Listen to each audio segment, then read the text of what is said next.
Subscribe, hit that bell icon, and share this clip if you enjoy it. This is TRS Clips.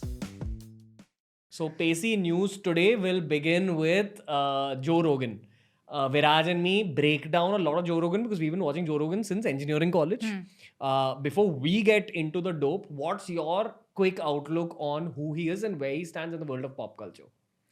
Look, I mean, like, it can't be denied that Joe Rogan has like a lot of good content that he does put out, and he has a lot of interesting conversations with people. But just because someone does put out good content, it cannot be ignored that some things that he does say are like a little bit problematic. So, I mean, I think everything has to be kind of always taken with a grain of salt. The only thing that I would say about like any podcast, anything that you kind of watch on the internet, read on the internet, don't trust anyone. Like, take it with a Except TRS. except TRS, guys. But like, you should take everything with a like huge pinch of salt. And if it comes from Joe Rogan, you should also take it with a pinch of salt. And you should definitely do your own research about things before you decide how you feel about something.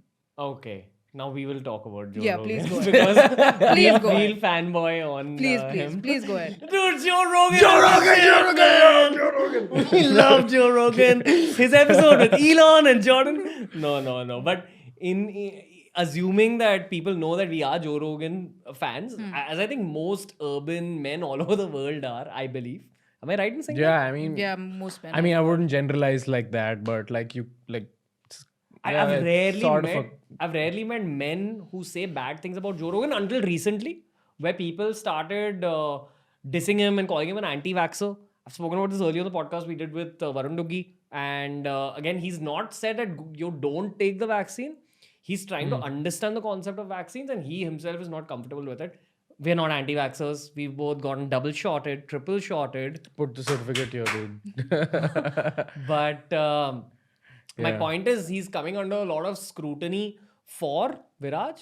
So there's a couple of things. It's just that I think Spotify has been facing this whole sort of issue with him because some other older singers, Neil Young, who I've never heard of in my life, seems like a very old ass dude. This South Bombay lady will tell you what Neil Young. I don't live in South Bombay, but yes, I do know who Neil Young is. I listen to his music at night when I'm sipping on lemon. Though I tea. don't listen to a lot of Neil Young, but On my like green tea. he was really famous at one point of time. But yeah, I mean, like all He's the not very artists that relevant now. Yeah, Yeah. exactly. So I actually just the word that I used was probably irrelevant now. Yeah. Like they were like Joni Mitchell was like a huge star at one point in Right. time, but like she's not that relevant now. So I guess So yeah. maybe they're just trying to seek more attention now. Is that safe to say? Dude, I don't know, dude. They're from like that hippie generation, so like for them, there's like a morality thing also. Oh, included yeah, in there's a it. major I don't think that morality is. issue, I don't yeah. think that it's just like they're not the They don't aaj want- views ke liye karte Yeah, hain they're type, beyond you know, that. like Like, they're they're not. old They're now. not those who kind is of. those aaj views ke liye karte hain type people? There's a life beyond views, Ranveer. Really? I don't know. I don't know who these people you speak of, Nandini Shenoy. But So, okay, he first got into trouble because he would question the whole vaccination process. His way of looking at things is he calls on like experts of their industry, epidemiologists, virologists, people who worked in pharma. There are people who've raised the concern. I feel he has his own opinion on things, and he has been calling people who will kind of fuel his opinion. Usually, Joe Right. Rogan is known to call on people who fuel both sides of the story. That's a part of his greatness. That's how Yeah. he's built out his legacy.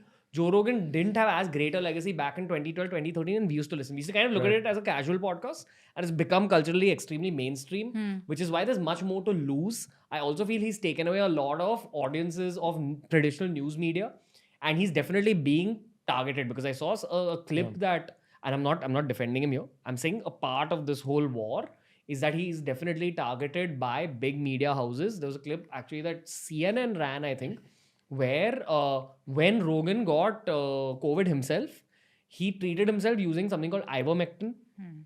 Ivermectin traditionally is also used as a horse tranquilizer. It's a but dewormer. dewormer. I'm sorry, a horse dewormer. And what people should know about ivermectin is that it's actually also used in the in medicine by doctors. I asked my mom about it, who's also a doctor. She's like, yeah, it's a pretty widespread drug. Even you're from a doctor family. Have you had this ivermectin conversation? No, I haven't though. Okay, but So I haven't had that with my parents, so I okay, wouldn't know. I had a conversation with a few relatives of mine, and they were like, yeah, it is a commonly used medicine. to treat different kinds of illnesses. And it's not just COVID. I think different kind of flus, if I'm not mistaken. Okay. Again, we're not medical practitioners. I'm relaying information. But news media portrayed it as, Joe Rogan is telling people to use horse dewormers. urine. Yeah. Horse dewormers to Right. treat COVID.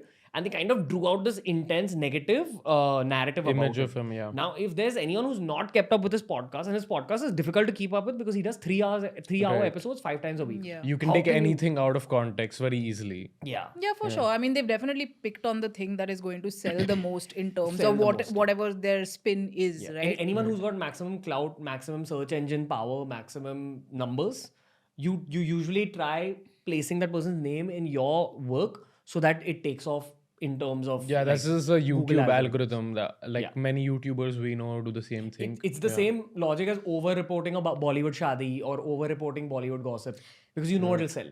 No, but I mean, isn't there like a diminishing return on that? Like, I get it that it will sell for a period of time, but I mean, at some point, like, there are enough people who watch Joe Rogan's podcast to know that, like, one sentence out of context is not like No, something. but to judge his whole- clickbait sells, right? So there's also a whole bunch of people who don't consume his podcasts every single minute.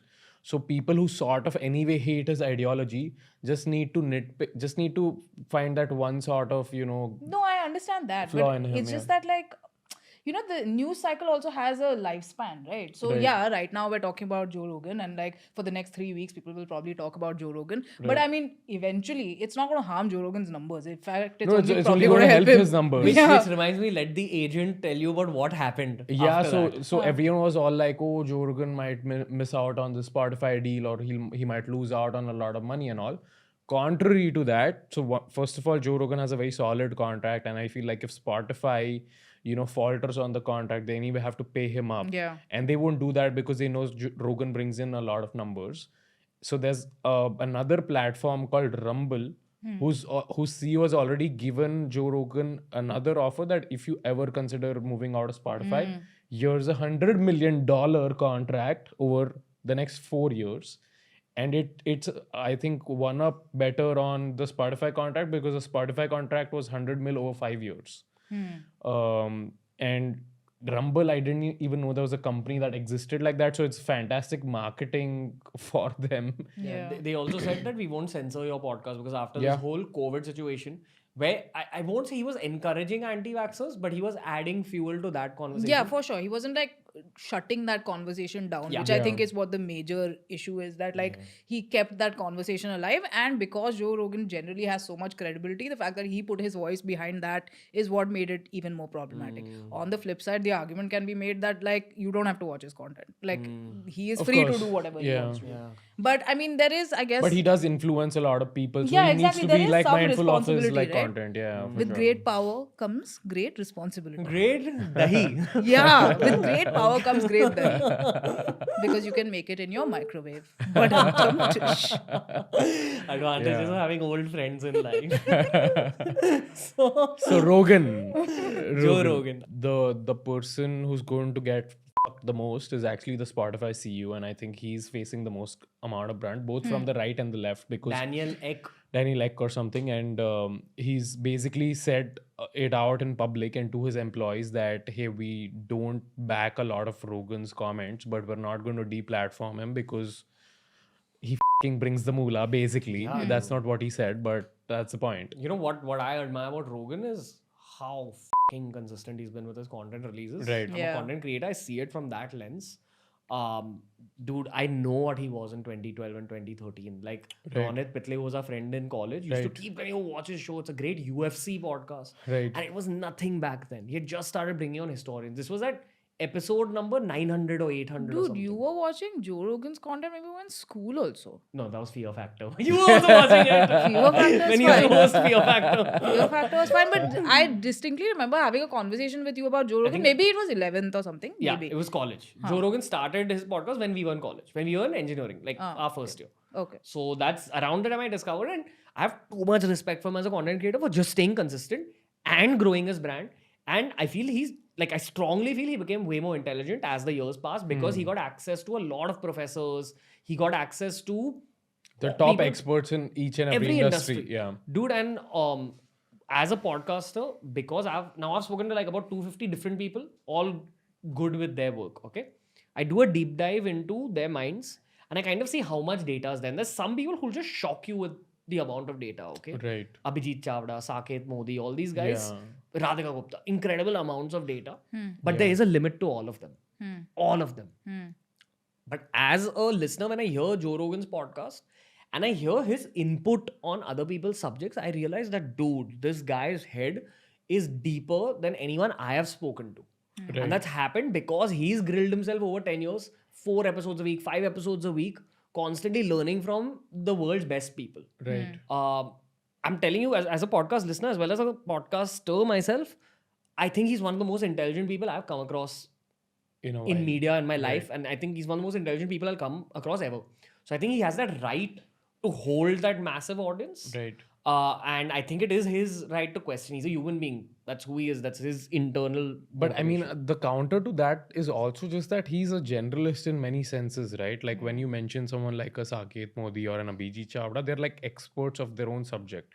So they know a lot deeper about that subject than like probably anyone else in the world, or they're probably in that 0.1% in that subject. You know, so that's different. Rogan, because of course he's significantly like older or whatever, and he's had this older also. experience of like about 15-20 years just interacting with people and with the top people in the world. He's just built that curiosity and hunger to learn about new things over a period of time. So while talking, you'll feel like he knows a lot, but he probably doesn't know as deeper about a subject Yeah. as probably the actual medicine guy or the doctor, the epidemiologist that he's bringing on his show. But he'll know a lot of wider things. Like he can talk about UFC and medicine, and also UFOs. the Amazon rainforest, for example. So that's probably the distinction. Yeah. So what's the consensus here as urban youth of the world? I mean, Joe Rogan should keep doing what he's doing. There is a certain sense of responsibility for sure. But I don't think Spotify will deplatform him at all. They know they've got like a golden goose in Rogan, and they will keep having him on board till he hatches those golden eggs. I honestly urge people to listen to Joe Rogan's podcast, dude. It's like there's a lot of bullshit episodes, and there's countless valuable episodes. Like there's just the way it's opened up my head over the years. Also as a conversationalist, also as like multiple data point holder. The people he brings on, it's fantastic, and it also kind of demotivates me a little bit about doing a podcast in India. For some reason, I feel that at least after 2-3 years of doing this, I don't feel we're as good communicators as Americans are. And there's just more That is options true. in terms of guests. So I kind of somewhere I feel a little bit handicapped as an Indian podcaster sometimes. But let's see, maybe Indian podcast will write its own story. We have this whole spiritual depth and all that. That's probably where it'll go. But Absolutely. Nandini, final opinions on JRE? I think that there is a lot of good there in terms of the amount of content he puts out, the kind of people that you would like get to see in that kind of setting. But I would advise caution to everyone for anything and everything that please do your own research. Take everything. Don't take anything at face value, and take everything with a pinch of salt. And what's your opinion on vaccines, Nandini Shanu? That you should take them. Okay, we will. I mean, we have. We have, man. Plaster it again. The certificate. Okay.